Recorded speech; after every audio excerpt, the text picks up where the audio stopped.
Hello बच्चों, कैसे हो आप लोग? बच्चों, आज हमारी दूसरी क्लास है और आज हम जो नया चैप्टर पढ़ने वाले हैं और आज हिंदी मीडियम वालों के साथ दूसरी क्लास है और हमारा चैप्टर जिसका नाम है परमाणु एवं अणु। क्या तुम सब तैयार हो? तो ये हमारे 9वीं क्लास के कुछ बच्चे हैं जो बहुत स्ट्रगल कर रहे हैं, मेहनत कर रहे हैं और आगे देखते हैं इनके साथ क्या परिणाम आता है। बच्चों को दिखा दे, वीडियो में दिखा दे भाई, सबका आने, सभी लोग आने चाहिए इसमें। ये पीछे तक ले जा वीडियो। तो ये हमारे 9वीं क्लास के कुछ होशियार बच्चे जो बहुत ज़्यादा पढ़ने पे ध्यान दे रहे हैं और कुछ नालायक बच्चे भी हैं जो पढ़ने पे बिल्कुल भी ध्यान नहीं दे रहे हैं। और आज पता चल जाएगा कौन से बच्चे होशियार है, कौन से बच्चे नालायक है, क्योंकि लास्ट में आज क्वेश्चन पूछूंगा। ठीक है, जो भी मैंने लास्ट क्लास में पढ़ाया था उसके बारे में एक एक करके सारे बच्चों से पूछने वाला हूँ। तो बच्चों, बिना टाइम गवाए पहले हम वीडियो को शुरू करते हैं। आज का जो हमारा चैप्टर है बहुत ही मजेदार चैप्टर है और बच्चों ये इम्पोर्टेंट भी है और हमारे लिए खास करके बहुत ज्यादा इम्पोर्टेंट है और 10वीं क्लास में इस चैप्टर का बहुत ज्यादा इस्तेमाल है। 10वीं क्लास का जो पहला चैप्टर है, दूसरा चैप्टर, तीसरा चैप्टर, चौथा चैप्टर, इन चारों चैप्टर में परमाणु और अणु के बारे में दिया हुआ है। तो इसलिए बच्चों 9वीं क्लास में इस पे ध्यान देना बहुत जरूरी है। और बच्चों ध्यान देना इसलिए भी जरूरी है क्योंकि हम पहली बार परमाणु के बारे में पढ़ रहे हैं। इससे पहले ना तो हमने 8वीं क्लास में पढ़ा, ना तो 7वीं क्लास में पढ़ा, ना तो 6ठी क्लास में पढ़ा। तो बच्चों पहली बार हम परमाणु के बारे में पढ़ रहे हैं। देखो पॉइंट को बिल्कुल ध्यान से सुनना भी है और समझना भी है और नहीं आएगा समझ में तो पूछना भी है। बच्चों हमारा टॉपिक जिसका नाम है परमाणु। परमाणु किसे कहते हैं? बच्चों परमाणु के बारे में सबसे पहले महर्षि कणाद ने बताया था। महर्षि कणाद जो कि भारत के एक महर्षि थे, ठीक है, और ये बात 500 बीसी पहले की है। 500 बीसी पहले, ध्यान रखना भाई, 500 बीसी पहले एक हमारे साइंटिस्ट थे जिनका नाम था महर्षि कणाद। 500 बीसी पहले का मतलब होता बच्चों ईसा मसीह का जब जन्म हुआ था उसके 500 साल पहले। ईसा मसीह जानते हो ना क्या होता है? क्रिश्चियन का जो भगवान होते हैं, जो गॉड होते हैं, जिनको जो लटका दिया गया था कील से ठोक कर, क्योंकि वो हमारे लिए लड़ने आए थे, लोगों ने उनको लटका दिया। तो बच्चों ईसा मसीह के जन्म के 500 साल पहले की बात है। जब ईसा मसीह का जन्म नहीं हुआ था तो बीसी का मतलब होता है ईसा मसीह के जन्म से 500 साल पहले। महर्षि कणाद ने बताया ऐसे छोटे से छोटे कण जिसे हम 2 भागों में नहीं बांट सकते, जिसे हम 2 भागों में नहीं बांट सकते। जैसे बच्चों एक कागज देना छोटा सा, फटाफट जल्दी। ऐसे छोटे छोटे कण जिसे हम 2 भागों में नहीं बांट सकते उसे परमाणु कहते हैं, यानी कि और हिंदी में बच्चों परमाणु कहते हैं। जैसे मान लीजिए कागज हो गया बच्चों, ठीक है, दिख रहा है कागज, इस कागज को हमने बीच में फाड़ा, ठीक है, इसको और फाड़ा, देखते जाना ध्यान से, इसको और फाड़ा, फट रहा ना ये, और फाड़ दिया, और फाड़ दिया, और फाड़ दिया, जब तक ये फटेगा फाड़ते जाना, ठीक है, और फाड़ दिया। अब देखो मेरे हाथ में छोटा सा दिख गया, इसको भी मैंने फाड़ दिया। अब दिख रहा है नाखून के ऊपर, क्या इसको हम 2 भागों में बांट सकते हैं? इसी को हम क्या कहेंगे? परमाणु कहेंगे। जैसे मान लिया हमने ईंट लिया, ईंट को तोड़ा और तोड़ा और तोड़ा और तोड़ा और गेहूं पीसने वाली चक्की में डाल दिया, पाउडर बना दिया, उसके बाद भी तोड़ने की कोशिश कर रहे हैं, क्या वो टूटेगा? नहीं टूटेगा। तो उसी को क्या कहेंगे? हम परमाणु कहेंगे। यानी ऐसे छोटे छोटे कण जिसे हम 2 भागों में नहीं बांट सकते, जिसे हम 2 भागों में नहीं बांट सकते उसे परमाणु कहते हैं। ये बात हमें महर्षि कणाद ने बताया था। क्या बताया था? जिसे हम 2 भागों में नहीं बांट सकते उसे क्या कहते हैं? परमाणु कहते हैं। यानी कि बच्चों हमने जो पहले चैप्टर में पढ़ा था, पहले चैप्टर में हमने पढ़ा था कि जो पदार्थ होते हैं वो छोटे छोटे कणों से मिलकर बने होते हैं और उसी छोटे छोटे कणों को हम परमाणु कहते हैं। उसी छोटे छोटे कणों को क्या कहते हैं? परमाणु कहते हैं। बच्चों सुबह के टाइम पे देखा होगा जब सूरज की प्रकाश खिड़की से अंदर आती है, किरणें जब आती है अंदर की तरफ, सूरज की किरणें, तो उसमें छोटे छोटे कण नजर आते हैं, धूल के कण नजर आते हैं, ठीक है, और उसी धूल के कणों को हम कहते हैं परमाणु, क्योंकि हम उनको 2 भागों में डिवाइड नहीं कर सकते। ये बात हमें महर्षि कणाद ने सबसे पहले बताया था, ठीक है बच्चों। किसने बताया था? महर्षि कणाद ने बताया था। उसके बाद बच्चों देखो क्या आता है हमारा द्रव्यमान संरक्षण का नियम आता है। कौन सा नियम आता है? द्रव्यमान संरक्षण का नियम आता है। क्या दिक्कत है भाई? टाइम से नहीं आते, रात में देखो ये हमारे कुछ बच्चे जो लेट आते हैं ये कभी भी टाइम से नहीं आएंगे, हमेशा लेट आएंगे। इधर आओ, इधर आओ, आज काम करना चाहते हो? इधर आओ, जल्दी आओ भाई, आज टाइम से आना, ठीक है, ऐसे लेट नहीं आना भैया। वीडियो को कैसे पढ़ाई होगी आप बताओ? चलो सुन लो ध्यान से, कोई नहीं, मैं 1 पॉइंट फाड़ दूंगा, टेंशन मत ले। तो बच्चों कहीं टेंशन में आ गए कि मेरा तो नाम हो गया। बच्चों सुन लो ध्यान से, तो समझ में आ गया महर्षि कणाद ने क्या बताया था? जिसे हम 2 भागों में नहीं बांट सकते उसे क्या कहते हैं? परमाणु कहते हैं। और परमाणु को हम 2 भागों में नहीं बांट सकते। उसके बाद बच्चों हमारा आता है द्रव्यमान संरक्षण का नियम। कौन सा नियम आता है? द्रव्यमान संरक्षण का नियम। बच्चों एक बात हमेशा ध्यान रखना, जहां पे भी संरक्षण आ जाएगा, किसी भी क्वेश्चन में अगर संरक्षण आ जाए तो ना तो उसको हम बना सकते हैं, ना तो हम उसे नष्ट कर सकते हैं। ना तो किसी रासायनिक अभिक्रिया द्वारा बनाया जा सकता है, ना तो किसी रासायनिक अभिक्रिया द्वारा नष्ट किया जा सकता है, उसे संरक्षण कहते हैं। आज अगर मैं तुमसे पूछूं भाई ऊर्जा संरक्षण का नियम, ऊर्जा संरक्षण का नियम का मतलब है ना तो ऊर्जा को बना सकते हैं, ना तो ऊर्जा को नष्ट कर सकते हैं।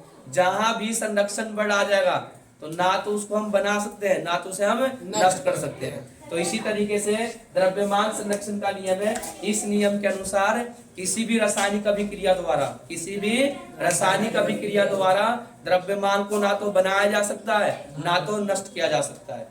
अब देखो बच्चों एग्जाम्पल के साथ समझते हैं। हमने लिखा C+O2 क्या बन गया? CO2 बन गया।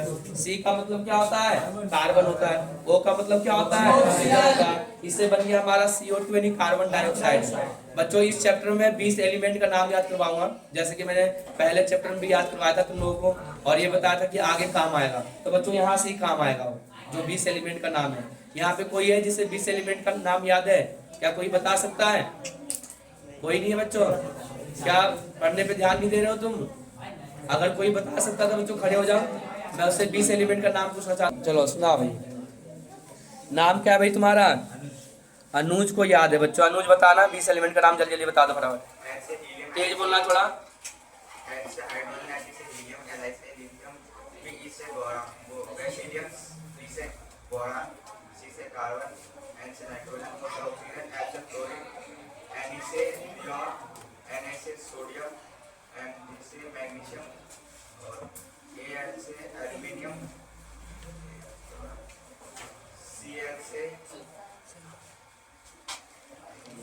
SI से हाँ। 15वें नंबर पे कौन आता है? E से फास्फोरस, और S से सल्फर, और Cl से क्लोरीन, Ar से आर्गन, K से पोटेशियम, Ca से कैल्शियम। और सही तरीके से याद करना है। चलो थोड़े बहुत सही सुनाया, ठीक है। और बाकी बच्चे जो आगे मैं सुनूंगा और किसको किसको कितना याद है ध्यान से देखते जाना। थोड़े बहुत सही सुनाया भाई, वेरी गुड, बैठ जा। आगे सुन लो बच्चों। तो द्रव्यमान संरक्षण के नियम के बारे में पढ़ रहे थे। द्रव्यमान संरक्षण के नियम के अनुसार द्रव्यमान को ना तो बनाया जा सकता है, ना तो नष्ट किया जा सकता है।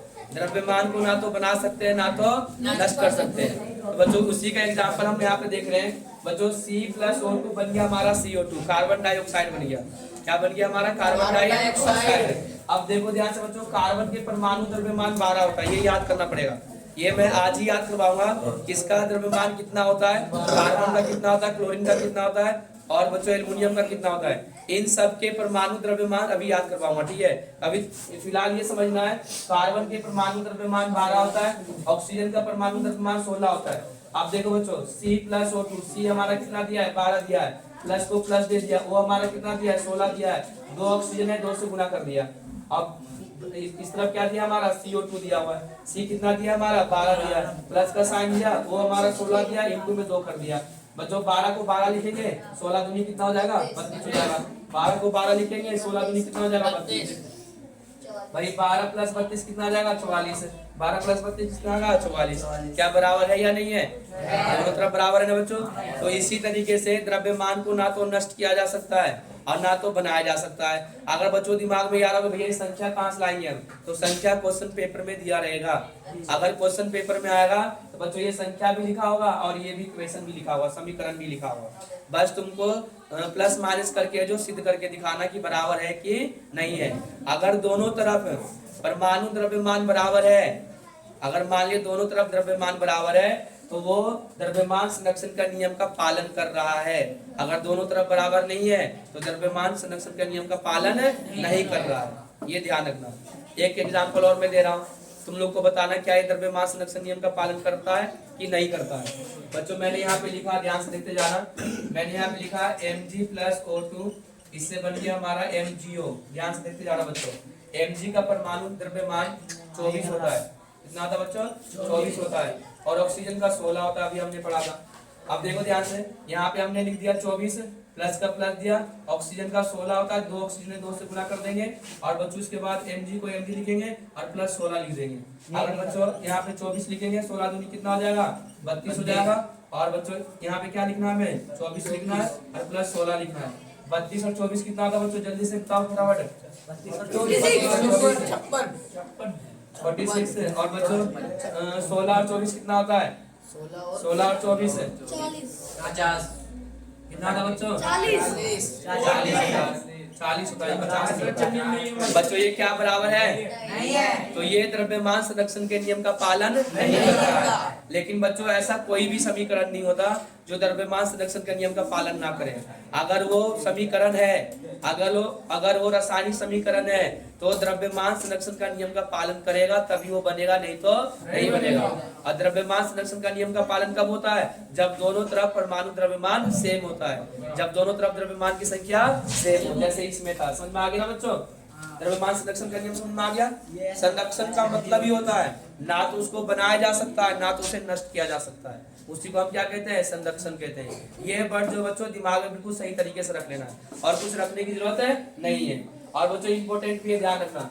उसके बाद हमारा देखो द्रव्यमान संरक्षण का नियम किसने दिया, 1 नंबर का सवाल लवाइजिए ने दिया था। किसने दिया था, लवाइजिए ने।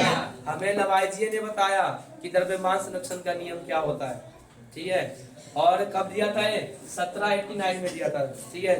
वही 1789 में इन्होंने द्रव्यमान संरक्षण का नियम है जो दिया था, ठीक है बच्चों। उसके बाद बच्चों हमारा अगला आता है स्थिर अनुपात का नियम। क्या होता है स्थिर अनुपात का नियम, स्थिर का मतलब एक समान, स्थिर का मतलब क्या होता है, एक समान होता है। तो बच्चों स्थिर अनुपात के नियम के अनुसार किसी भी यौगिक में, जैसे मान लिया हमने यहाँ पे पानी लिख दिया, देखो बच्चों ध्यान से, यौगिक में हमने क्या लिख दिया भाई, चलो देखो कागज ही दे दो, यहाँ पे हमने पानी का फॉर्मूला लिख दिया। पानी का फॉर्मूला क्या होता है बच्चों, H2O होता है। पानी जो होता है किससे बना होता है, हाइड्रोजन और ऑक्सीजन से मिलकर बना होता है। पानी जो है हाइड्रोजन और ऑक्सीजन से मिलकर बना होता है। और बच्चों इसके बारे में हमने पढ़ा था कि ये जो है भाई, आज भाई इधर बता भाई, ये बच्चा भाई डेस्टर लेके आया, वेरी गुड भाई, नया नया डेस्टर लेके आया भाई। कहाँ से लेके आया भाई, पूछ रहा है भाई, हमें तो गिराने से मतलब कोई नहीं भाई, लाना वो बड़ी बात है, ठीक है। कहाँ से लाए बड़ी बात नहीं है। तुम लोग बेशर्मों की तरह दांत दिखाने लग जाते हो। देखो इधर, तो बच्चों H2O का मतलब होता है पानी। आवाज नहीं बिल्कुल भी बच्चों।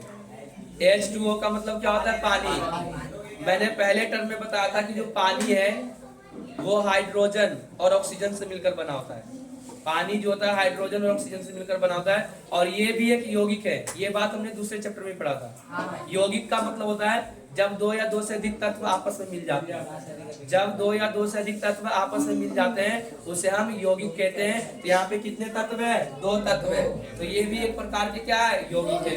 अब बच्चों देख लो ध्यान से, यहाँ पे हाइड्रोजन का जो परमाणु द्रव्यमान होता है बच्चों 1 होता है और ऑक्सीजन का कितना होता है, 16 होता है। अभी मैंने बताया था इधर, ऑक्सीजन का परमाणु द्रव्यमान जो होता है वो 16 होता है और हाइड्रोजन का 1 होता है। अब बच्चों ध्यान से देखना, एक हाइड्रोजन का 1 है तो 2 हाइड्रोजन का कितना हो जाएगा, 2 हो जाएगा। और अनुपात निकालने हैं तो क्या आ जाएगा, 16 आ जाएगा।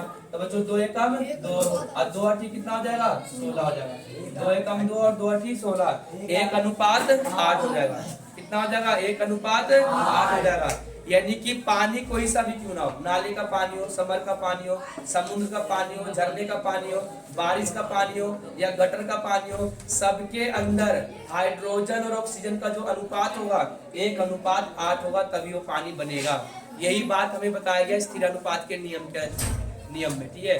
अगर तुमसे ये बोला जाए कि स्थिर अनुपात का नियम क्या है, तो किसी भी यौगिक के अंदर, ये क्या यौगिक तो है, ये क्या बच्चों यौगिक है ना, किसी भी यौगिक के अंदर जो तत्व होते हैं एक निश्चित अनुपात में होते हैं, चाहे कोई सा भी यौगिक क्यों ना हो। अब जैसे मान लिया कार्बन डाइऑक्साइड बनाया हमने, CO2 का मतलब क्या होता है, कार्बन डाइऑक्साइड। अब भाई कार्बन के परमाणु द्रव्यमान कितना होता है, 12 होता है। अभी मैंने यहाँ पे लिखवाया था। और ऑक्सीजन का कितना होता है बच्चों, 16 होता है। अब बच्चों यहाँ पे हमने कार्बन का 12 लिख दिया और ऑक्सीजन का कितना होता है, 16। कितने ऑक्सीजन है, 2 ऑक्सीजन है, तो 12 अनुपात कितना हो जाएगा, 32 हो जाएगा। 12 अनुपात 32 हो जाएगा ना भाई, क्योंकि यहाँ पे 2 ऑक्सीजन है। कितने ऑक्सीजन है, 2 ऑक्सीजन है, तो 12 अनुपात कितना आ जाएगा, 32 आ जाएगा। अब बच्चों आगे देखो ध्यान से, इसे काट देंगे 6 दूनी 12 और 16 दूनी 32 है। अभी और कटेगा ना, 3 दूनी 6 और 8 दूनी 16, मतलब 3:8 आ जाएगा। कार्बन डाइऑक्साइड के अंदर ऑक्सीजन और कार्बन का जो रेशियो होता है, कार्बन और ऑक्सीजन का जो अनुपात होता है 3:8 होता है। ये फिक्स रहेगा हमेशा, ये कभी नहीं बदलेगा। अगर तुम अपने बच्चों को भी पढ़ाओगे ना आगे जाकर, शादी तो करोगे तुम लोग या ऐसे रह जाओगे? आगे जाकर तुम अपने बच्चों को भी पढ़ाओगे, सुनो ध्यान से, आगे जाकर जब तुम अपने बच्चों को भी पढ़ाओगे तो उसमें भी यही पढ़ाओगे कि 3:8 होता है। कार्बन डाइऑक्साइड के अंदर कार्बन और ऑक्सीजन का जो अनुपात होता है 3:8 होता है। कुछ बच्चे पीछे बात कर रहे हैं, उनको अभी कुछ देर में बोलने वाला हूं सही तरीके से, शांति सुन लो। हाँ भाई, पीछे वाले बच्चे सुनो शांति से। बच्चों, कार्बन डाइऑक्साइड के अंदर कार्बन और ऑक्सीजन का जो अनुपात होगा 3:8 होगा, और इसी को हम कहते हैं स्थिर अनुपात का नियम। क्या कहते हैं इसको? स्थिर अनुपात का नियम। अब बच्चों, स्थिर अनुपात का नियम किसने दिया था? प्राउस्ट ने दिया था। किसने दिया था? प्राउस्ट ने दिया था। ये भी मैं यहाँ पे लिख देता हूँ क्योंकि ये भी पेपर में पूछा जाता है। तो बच्चों एग्जाम्पल लिख लेना ये वाला उदाहरण, बच्चों कॉपी में नोट कर लो जल्दी से। बच्चों एग्जाम्पल नोट कर लो, पहला एग्जाम्पल हो गया और दूसरा एग्जाम्पल CO2 वाला भी नोट कर लो। मैं थोड़ी डिटेल में लिख देता हूँ यहाँ पे। 12 रेशियो 16:1। बच्चों आवाज नहीं आनी चाहिए बिल्कुल भी, एक कट जाएगा हमारा 3:8 बन जाएगा। एग्जाम्पल लिख लो फटाफट, जल्दी लिखना है। लिखो बच्चों। स्थिर अनुपात के नियम के बारे में प्राउस्ट ने बताया था। किसने बताया था? प्राउस्ट ने बताया था। स्थिर अनुपात के नियम के बारे में प्राउस्ट ने बताया था। क्वेश्चन लिख के आंसर लिख लेना। प्राउस्ट स्थिर अनुपात के नियम के बारे में किसने बताया था? प्राउस्ट ने बताया था। अब बच्चों ये तीसरे चैप्टर का आज पहली क्लास है हमारी, ध्यान रखना। और इसी तरीके से सारी क्लास के जो पढ़ाऊंगा अभी साथ साथ में वीडियो भी चलता रहेगा, ताकि बाद में रिवीजन करने में तुम्हें प्रॉब्लम ना हो। अगर किसी बच्चों को कोई प्रॉब्लम हो जाए बीच में, तो बच्चों घर पे जाकर वीडियो देखकर समझ सकता है, समझ सकता है ना वो? ठीक है भाई। तो बच्चों ये समझ में आ गया, टॉपिक समझ में आया आज भाई? परमाणु पहले मैं इसी चैप्टर से पूछ लेता हूँ एक एक बच्चों से, ठीक है? उसके बाद जो मैंने परसों पढ़ा था, पिछली क्लास में जो पढ़ा था वो मैं पूछूंगा, ठीक है? तो और बच्चों अगली क्लास में 20 तत्वों के नाम याद करके आना है, जो मैंने याद करवाया था। सबके कॉपी में होना चाहिए, और अगली क्लास में आते के साथ ही सुनूंगा 20 तत्वों के नाम। 20 तत्वों के नाम है जो मैं आते के साथ ही सुनूंगा। तो बच्चों अगली क्लास में सबको याद होना चाहिए। बच्चों क्या तुम सब तैयार हो सुनाने के लिए? ठीक है बच्चों। तो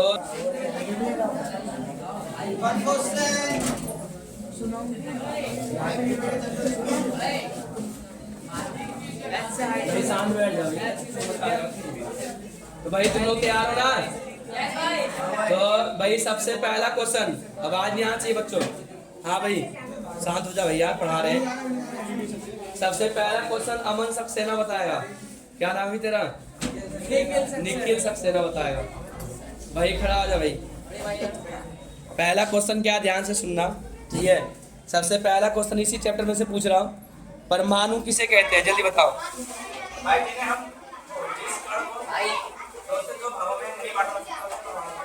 जिसे हम दो भागों में नहीं बांट सकते उसे क्या कहते हैं? परमाणु कहते हैं। इसके बारे में सबसे पहले किसने बताया था? महर्षि कणाद ने बताया था। महर्षि कणाद ने बताया था। कब बताया था? 500 BC पहले। कब बताया था? 500 BC पहले।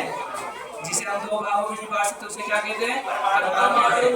और BC का मतलब क्या होता है? 500 BC का मतलब क्या है? जब ईसा मसीह का जन्म हुआ था उससे 500 साल पहले। ईसा मसीह का जब जन्म हुआ था उससे 500 साल पहले। और बच्चों स्थिर अनुपात का नियम क्या है, जल्दी बताओ। स्थिर अनुपात का नियम बताओ भाई।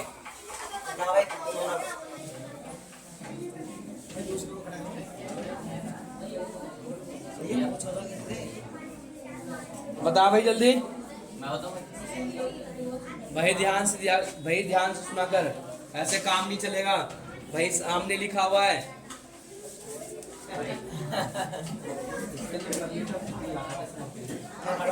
स्थिर अनुपात का नियम क्या है?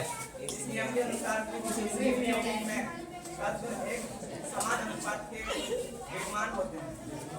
भाई इस नियम में क्या बताया गया? किसी भी यौगिक के अंदर जो तत्व होते हैं एक निश्चित अनुपात में होते हैं। जैसे पानी के अंदर हाइड्रोजन ऑक्सीजन का अनुपात कितना? 1:8 है। कितना? 1:8 है। अब भाई पिछली क्लास में जो पढ़ा था वो मैं सुन लेता हूँ, जल्दी जल्दी बता देना है, ठीक है भाई? तुम लोग बैठ क्यों नहीं रहे हो भाई? अंदर बैठ के पढ़ो। तुम्हारा अगला सवाल है, आर्किमिडीज का सिद्धांत क्या है? पिछली क्लास में हमने पढ़ा था आर्किमिडीज का सिद्धांत है।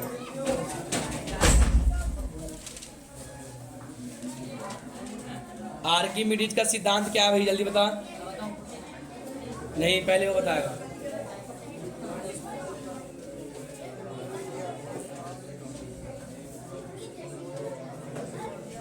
ऐसे कैसे काम चलेगा भाई? जिंदगी में कुछ करना है, नहीं करना है? कुछ करना है तो पढ़ना पड़ेगा भाई। पढ़ना ही पड़ेगा अगर जिंदगी में कामयाब होना है तो। और एक दिन पढ़ के कोई कामयाब नहीं होता। कामयाब होने के लिए डेली पढ़ना पड़ता है, डेली मेहनत करना पड़ता है। ऐसी कामयाबी नहीं मिलती किसी को। बैठ जाओ, सिट डाउन।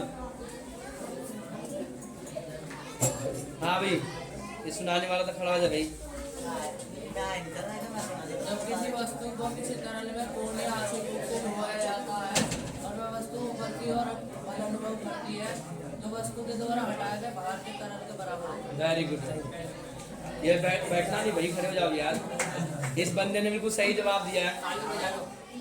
आर्किमिडीज सिद्धांत का अनुप्रयोग बता। जलयान और पनडुब्बियों के डिजाइन बनाने में प्रयोग किया जाता है। हाँ, मापने में प्रयोग किया जाता है। हाँ। उपकरणों में प्रयोग किया जाता है और हाइड्रोमीटर में प्रयोग किया जाता है। वेरी गुड, बिल्कुल सही जवाब। बैठ जाओ भाई, इसी तरीके से पढ़ना, मेहनत करना है, ठीक है भाई? और भाई संजीव बताएगा भाई। खड़ा हो जाओ भाई संजीव। संजीव खड़े हो जाओ भाई, खड़े हो। मैंने क्या बोला? कैमरे में भी बेइज्जती करवा रहा अपनी भाई। ऐसे तो करवाता ही है, सामने तो कम से कम मत करवाया करो। जब मैंने बोला खड़ा हो जाओ तो खड़ा हो जाना है, यहाँ नहीं करना है। भाई सीधा खड़ा हो ना। सीधा खड़ा हो जाए भाई, एक पढ़े लिखे बच्चे की तरह खड़ा हुआ कर। हाँ भाई, तुम्हारा क्वेश्चन ये है कि गुरुत्वाकर्षण किसे कहते हैं?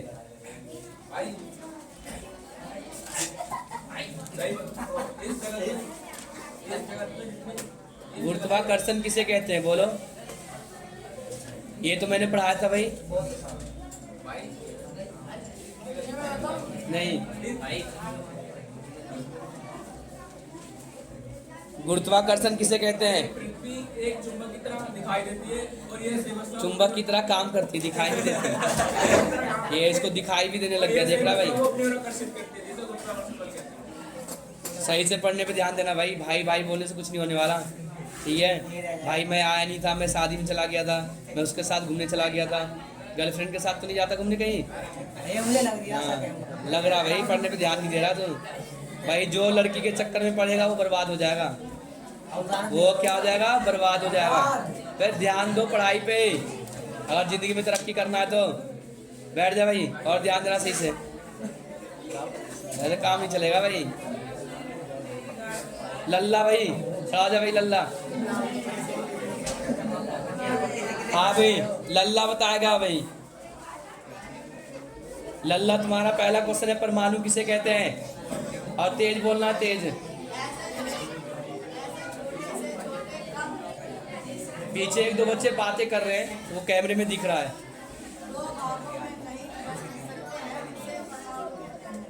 जिस कणों को दो भागों में नहीं बांट सकते उसे क्या कहते हैं? परमाणु कहते हैं। लल्ला ने बिल्कुल सही जवाब दिया भाई। बैठ जा भाई, सिट डाउन। हाँ भाई, रोहित बताएगा भाई। खड़ा हो जा भाई। हाँ भाई रोहित बता, द्रव्यमान संरक्षण का नियम क्या है? संरक्षण का नियम के अनुसार हम बता भाई, बताओ जल्दी। द्रव्यमान संरक्षण का नियम क्या है?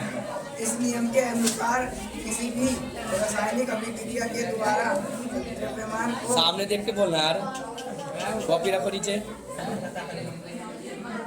इस नियम के अनुसार किसी भी रासायनिक अभिक्रिया के द्वारा हम इसको ना तो नष्ट कर सकते हैं ना भाई सही मजा नहीं आया भाई, ऐसे मजा नहीं आएगा, मजा नहीं आया। पीछे वाले बच्चों शांत हो जाओ, बार बार कह रहा हूँ मैं, बार बार चुप करवाना है भाई। रोहित भाई ऐसे मजा नहीं आएगा, जिंदगी में कुछ करना नहीं करना है, या ऐसे खाली करना करता रहना है भाई। जिंदगी में जितने भी लोग हैं सब कुछ ना कुछ करना चाहते हैं, लेकिन मेहनत करने को तैयार कोई नहीं है। सब ये चाहते हैं कि सब कुछ ऐसी हो जाए, बैठे बैठे हो जाए। बैठे बैठे वाला हिसाब किताब ज़्यादा दिनों तक नहीं चलता भाई। अगर ज़िंदगी में तरक्की करना तो मेहनत करना सीखो, अपने आप को मजबूत बनाओ मेहनत के द्वारा। बैठ जा भाई। हाँ भाई बता भाई। हाँ भाई, द्रव्यमान संरक्षण का नियम क्या है? द्रव्यमान संरक्षण का नियम, इस नियम के अनुसार किसी भी रासायनिक अभिक्रिया के द्वारा द्रव्यमान ना तो नष्ट किया कर सकते हैं और ना तो बना सकते हैं। भाई जहाँ पे भी संरक्षण आ जाएगा उसको ना तो हम नष्ट कर सकते हैं ना तो बना सकते हैं। बस इतना याद रखना, अपने भी लैंग्वेज में लिख सकते हो, जरूरी नहीं कि रट के लिखना है, या जो मैंने लिखवा दिया सेम टू सेम वही लिखना है, अपने लैंग्वेज में और सही लिखना है।